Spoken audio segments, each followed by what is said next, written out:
You might have seen these story memes before, but I guarantee that you haven't seen them like this. I've taken some of the best ones out there and elevated them with our unique spin. Get ready to laugh your butt off because I am about to blow your mind with these hilarious story memes that will make you say LOL. Oh my gosh, you guys won't believe this one time. I was in math class and Mr. Williams, he always wore these ugly Christmas sweaters, even in summer. Well, one day he starts going on about how he loves mangoes and asks if anyone has any. Next day, he comes in with a big smile and a whole bunch of mangoes. He even cut them up for us to try. But get this, the day after he got food poisoning and spent the whole day in the bathroom, turns out those mangoes were bad.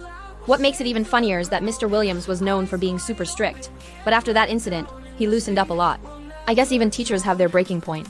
It's okay, Mr. Williams. We all have been there. I remember that time when my mom packed me peanut butter and jelly sandwich for school lunch. Little did I know that she used expired peanut butter. By the end of the day, my stomach was doing flip-flops. I ran to the bathroom, but it was too late. The peanut butter was already working its magic. It was so embarrassing. And to top it all off, my crush David happened to be walking by just as I was making a run for the hills. To this day, I wonder if he ever told anyone about the Great Lunchroom. Incident of 2008. I'm still traumatized. Classic school lunch fails. You win some, you lose some. I remember back in elementary school. Our class pet hamster, Mr. Nibbles, well, he went missing one day. We searched everywhere. Then Mrs. Thompson, our teacher, had this wild idea. She opened the window and said maybe he just wanted to go outside and explore. Well, next thing we know, we see Mr. Nibbles scampering around the classroom, totally fine. Apparently, he had climbed into the air conditioning vent and made himself a cozy little nest. Talk about a dramatic escape. But yeah, our hamster Houdini act was definitely a class in itself. The funniest part was when Mrs. Thompson tried to put him back in his cage, but he just looked at her like he was judging her life choices. I guess that's what it takes to be a legend. The struggle is real. Oh boy, do I have a story for you? Back in college, I decided to pull an all-nighter, because studying was for the weak. So I settled in at my desk with a bunch of Red Bulls and junk food ready to conquer all my assignments before the morning. But let me tell you, I underestimated the power of caffeine and sugar rush. I was wide awake and feeling invincible. I started with my history paper, but my brain was moving at warp speed. One minute I was writing about the French Revolution, the next I was composing sonnets to Marie Antoinette. My professor would have a field day with that one. But then I moved on to my physics homework, and that's where things got really interesting. I was solving equations faster than a speeding bullet, or so I thought. You see, when you're fueled by pure adrenaline and sugar, you tend to miss a few steps along the way. In my defense, I did get most of the answers right, but my work was so jumbled and incomprehensible that I ended up getting a C. Don't look at me like that. I ended up learning my lesson.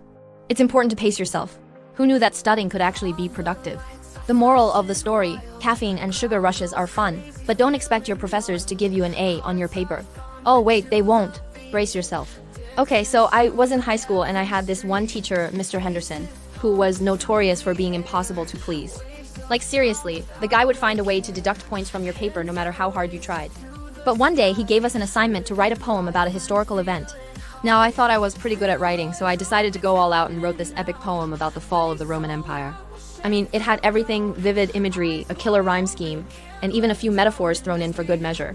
I handed it in feeling pretty proud, only to receive it back with a big fat F and a note that said, "Too many big words." I was so pissed. Here, I was trying to impress the guy with my advanced vocabulary, and he just gave me a failing grade. It was so frustrating. But hey, I guess that's just how Mr. Henderson rolls. I'll stick to being a clown. This reminds me of this one meme where this kid wrote this super complex equation for homework, and the teacher just said to use a calculator. Can you imagine? Someone help him. If I had $1 for every time my teacher didn't understand my advanced vocabulary, I'd be rich. Why does that happen? I swear teachers are allergic to big words. I had a tough childhood. I mean, growing up with 5 siblings is like trying to find a parking spot in downtown Manhattan during rush hour. Good luck with that. But one thing my mom always taught us was the importance of being kind. You see, we might have been poor in terms of material things, but we were rich in love and laughter. And let me tell you, we needed all that laughter to survive. I remember this one time when we were having spaghetti for dinner again. Because let's face it, when you're broke, spaghetti is your best friend. Anyway, I was sitting at the table with my siblings and we were plotting our escape plan. Just kidding. We actually loved eating spaghetti. But while we were digging into our bowls, my youngest brother, bless his heart, decided to play a little game. He started flicking spaghetti noodles at my sister, and let's just say that she was not impressed. But instead of yelling at him, which trust me, we've all done that before, my mom had this brilliant idea. She started singing this silly song about a family of noodly monsters who went on adventures. My brother immediately stopped his noodle assault and joined in on the song. Within seconds, we were all laughing and singing at the top of our lungs. And that's when I realized that my mom didn't just teach us to be kind. She also taught us to find the joy in the little things, even if those things were covered in tomato sauce. Life is all about finding the humor in the chaos. And thanks to my mom, I learned that laughter is the best condiment of all. Love that. Sometimes it's hard to find the funny side of things, especially when you're in the middle of it. But looking back, I can't help but laugh at the absurdity of it all. Remember that time when my dad decided to redecorate the house? Well, let me tell you, he had the best intentions. He wanted to give each room a personal touch, like a little slice of his awesome personality. But let us just say that his vision of awesome wasn't exactly aligned with the rest of the family. Picture this, my mom's bedroom was a disaster. We're talking clashing patterns, questionable color choices, and enough knickknacks to make a magpie blush. The only thing missing was a rubber chicken. But hey, it was the thought that counted, right? Dad just wanted to show my mom how much he cared. But let's face it, he could have just bought her a dozen roses instead. At least then she wouldn't have had to endure the horrors of disco bedroom. It was truly a sight to behold. But in the end, my mom took it all in stride. She just shook her head and laughed, thanking my dad for his enthusiastic efforts.